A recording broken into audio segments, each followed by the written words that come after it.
Penelope and Ronald Green were considered to be rather wealthy business owners in their social circle. Their fortune wasn't worth many millions, but it still afforded them a good life for many years to come. But this wasn't the only thing the couple was proud of. After 30 years of marriage in perfect harmony, Penelope and Ronald's pride and joy were their sons. Both parents took an active part in raising their kids and never failed to spend quality time with them. Austin and Glenn were tall and handsome young men who inherited only the best traits from their parents. But the two brothers only looked similar, while their personalities turned out to be completely different. Glenn was prudent and far-sighted and strived to be like his parents in everything he did. He was hoping to inherit his father's company one day. And Austin, on the contrary, always had his own point of view and always stuck it out, no matter what.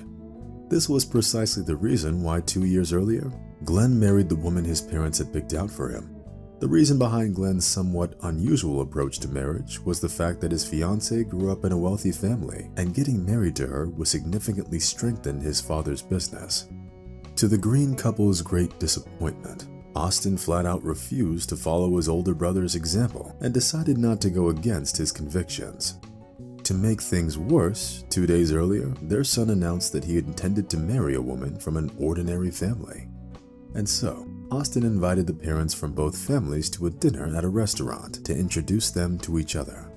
This is just too much. That beggar's parents are probably some kind of farmers from Ohio or something. Joining families with some village people is the last thing we need, exclaimed Penelope Green, unable to contain her emotions. I can't believe you two have gotten so serious.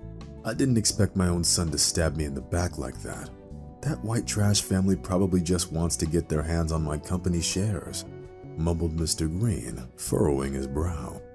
Having exchanged meaningful looks, the couple realized that in order to prevent the upcoming wedding, they needed to come up with something extraordinary and shocking. Meanwhile, unsuspecting Austin was busy planning that upcoming celebratory dinner, which was supposed to bring the two families together. His fiancée Diana, whom he met during his senior year of college, was helping him with the tricky task of organizing the dinner. Diana Watson's parents were indeed farmers, only from Iowa, and they had recently moved to the area. They had saved up a little money and decided to settle in their dream city in New York. Nevertheless, Peter and Diana Watson weren't uneducated in the slightest, and never felt uneasy or inferior when talking to their future son-in-law. Therefore, when Austin invited Diana's parents to dinner at the restaurant, they immediately accepted his invitation. It was only Penelope and Ronald who were scheming to break up the young couple, because they believed that the two lovebirds belonged to completely different social classes. Let's pretend to be poor and show up for dinner wearing some cheap old clothes. They'll see us and immediately realize that they'll never get our money, Ronald suggested with a sneaky smile. This idea seemed absurd to Penelope at first, not even worth considering. But then, when the woman pictured the stunned faces of their future in-laws, she decided to put the plan into action without giving it another thought. Peter and Miranda Watson arrived on time, as well as their daughter, and were already seated at the dinner table and waiting for the groom's parents. Time went by, but the Greens were nowhere to be seen. Nervously checking his watch, Austin didn't know what to do with himself. He was very embarrassed over the fact that his parents were so late. Finally, the restaurant doors swung open and Penelope and Ronald Green appeared. Upon seeing how they were dressed, Austin turned pale and felt lightheaded. His parents were dressed in the oldest clothes that they could find in their closet. Mrs. Green wore a dress that had seen better days, torn tights, and old shoes with completely beaten up heels. And his father chose to forego his usual expensive suit and instead wore a stretched old sweatshirt, worn-out jeans, and suede moccasins that were ready to fall apart at any second. Sorry, we got held up, son. The bus took ages to get here, so we had to walk, Mrs. Green said, lowering her eyes. What bus, Mom? Couldn't you have taken Dad's car? And what's with the getup? Asked Austin quietly. Leaving her son's question unanswered, Penelope Green hurried to greet Diana and her parents, bowing ceremoniously. Meanwhile, she desperately tried to make an impression that their family was living below the poverty line. Throughout the course of the entire dinner, Austin tried to pretend like nothing was out of the ordinary and that everything was going according to plan. But despite his best efforts, the introduction didn't go as he'd hoped. It was clear that the two families had nothing in common. Diana's parents had a hard time understanding why Penelope Green would wear such old, ragged clothes while having such a fresh manicure and carrying a handbag worth several hundreds of dollars.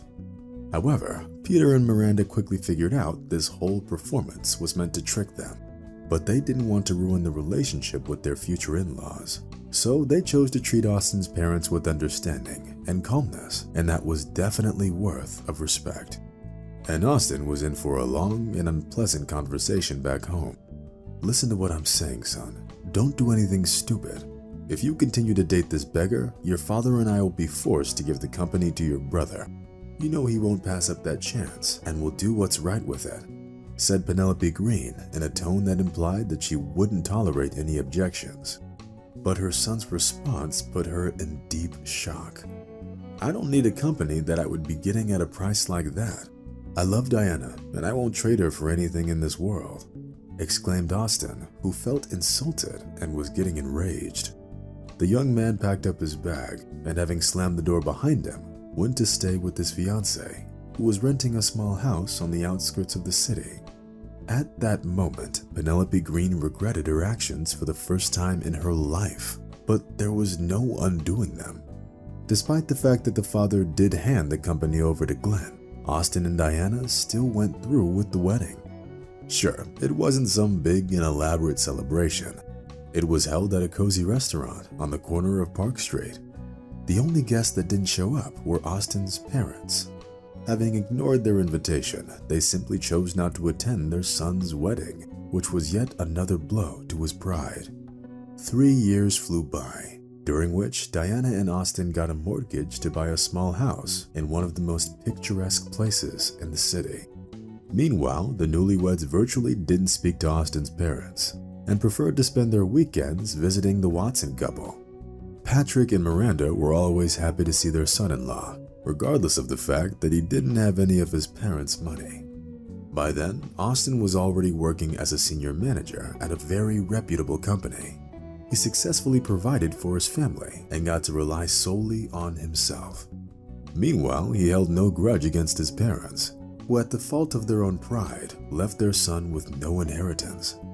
However, the breaking point in the relationship between the two families came when Diana told her husband that she was pregnant. Austin was overjoyed and called his father to share the wonderful news with him. But unfortunately, Ronald Green's reaction to his son's words was rather reserved. "Dad, is something wrong?" asked Austin carefully. "Yes, son. It's your mother. She's at the hospital. She had a heart attack. Luckily, the worst is behind us, but she's got a long road to recovery ahead of her," replied Ronald Green, his voice shaky from exhaustion and anxiety. Understanding that he needed to be by his mother's side, Austin hurried to the hospital. As it turned out, Penelope Green's heart attack was provoked by the news that after a series of bad business deals, their older son Glenn bankrupted their once very successful company.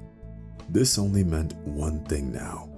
Thanks to Glenn's poor management of the company, the Green couple was now poor. Meanwhile, Ronald Green's business partners immediately turned their backs on him, even though just a couple of years ago they were proud to be associated with him. It was only after the bankruptcy that the business couple realized the true price of friendship and mutual help. It was at that moment that Diana's parents came to Penelope and Ronald Green's rescue. Patrick and Miranda didn't ask any awkward questions, but simply surrounded their in-laws with care, as they were trying to get over the fate's hard blow. They did it expecting nothing in return, following the principle of mutual help and support. About a month later, Penelope Green was finally able to leave the hospital and go home. She was very tired of that place after all the time she spent getting treatment there. Having lost all their money, Austin's parents felt truly free for the first time in many years. Now, Ronald and Penelope weren't afraid of being judged by the elites, and they could live however they wanted. And when Diana gave birth to a beautiful baby, the relationship between the Green and the Watson families became truly warm and sincere. Taking turns visiting the new parents, their hearts and souls felt rested and full as they enjoyed the company of the rosy-cheeked baby, Josh. It was during moments like these that life seemed like a fairy tale come true to the happy grandparents and took them back to the time when they themselves were new parents to their own babies.